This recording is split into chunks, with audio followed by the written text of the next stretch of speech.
नमस्कार, मैं डॉक्टर लक्ष्मी पूनिया, स्त्री एवं प्रसूति रोग विशेषज्ञ, उपजिला अस्पताल भोपालगढ़ में अभी कार्यरत हूँ।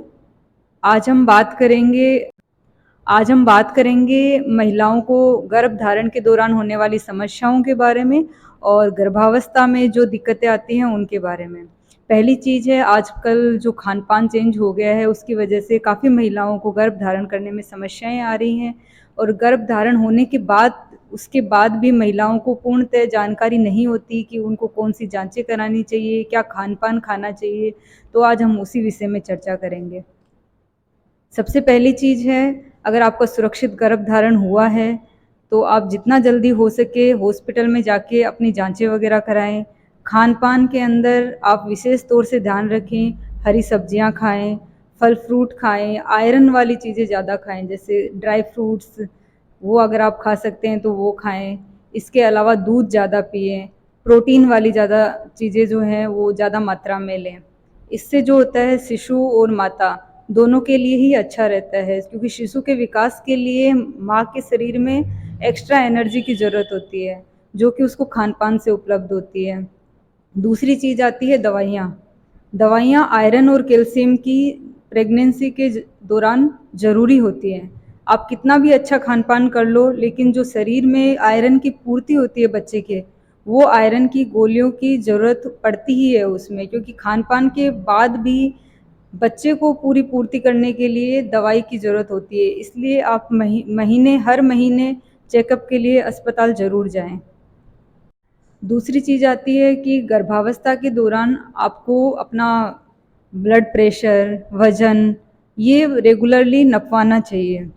जैसे काफ़ी सारी महिलाओं को पेशाब में दिक्कत होती रहती है, वो अवॉइड करते रहते हैं, पर वो नॉर्मल नहीं है। अगर आपको ऐसी कोई दिक्कत है तो आप जाँच कराएँ, क्योंकि ऐसी स्थिति में कई बार क्या होता है, इन्फेक्शन की वजह से बच्चादानी में भी दिक्कत हो जाती है। कई बार किसी को पूरा 9 महीने से पहले ही दर्द शुरू हो जाते हैं, वो सब होता है इन्फेक्शन की वजह से। तो स्वस्थ हेल्दी आपकी प्रेगनेंसी रहे, उसके लिए ज़रूरी है कि आप खाना-पीना अच्छे से करें और रेगुलर चेकअप कराते रहें। जब भी आपको कोई साइन लगे, जैसे किसी पेशेंट को सर दर्द हो रहा है, कलेजे में जलन जो एसिडिटी बनती है, जी घबरा रहा है या एक्सेस में वॉमिटिंग हो रही है, ऐसी या बुखार आ रहा है, पेशाब में बहुत ज़्यादा जलन हो रही है, ऐसी कोई भी समस्या हो तो तुरंत अपने संबंधित डॉक्टर से तुरंत जाके संपर्क करें और बराबर दवाई लें, क्योंकि सही समय पे सही इलाज हो जाए तो जो गर्भ होता है वो नॉर्मल अच्छे से हो पाता है, और अगर सही समय पे सही इलाज नहीं हो तो बच्चे को नुकसान भी हो सकता है। एक समस्या आजकल बहुत ही कॉमन देखने को मिलती है कि गर्भधारण तो हो जाता है, पर वो 2 या 3 महीने पे मिसकैरेज हो जाता है। उसका सबसे बड़ा कारण है महिलाओं की प्रॉपर जाँच होती नहीं है, तो उनको पहले से जो बीमारियाँ होती हैं उनका पता नहीं होता है। जैसे इसके कारण हो सकते हैं थायरॉइड, कई बार थायरॉइड सही से मेंटेन नहीं होता है बॉडी में। थायरॉइड की बीमारी की वजह से गर्भधारण में दिक्कत आती है, और अगर गर्भधारण हो भी जाता है तो फिर गर्भपात की दिक्कत आती है।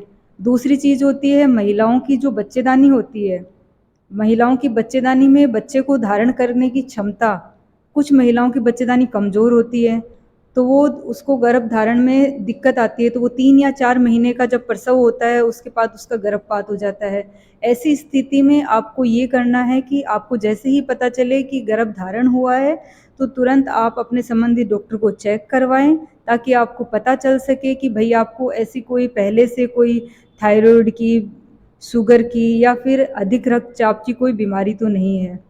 अगर जल्दी आपको उस बीमारी का पता चलेगा तो उसका प्रॉपर इलाज हो पाएगा। दूसरी चीज़ आती है जो बच्चेदानी का मुँह होता है, कुछ महिलाओं के अंदर उसमें पूरी कैपेसिटी नहीं होती है गर्भ को धारण करे रखने के लिए, तो उसके लिए आजकल सुविधा उपलब्ध है।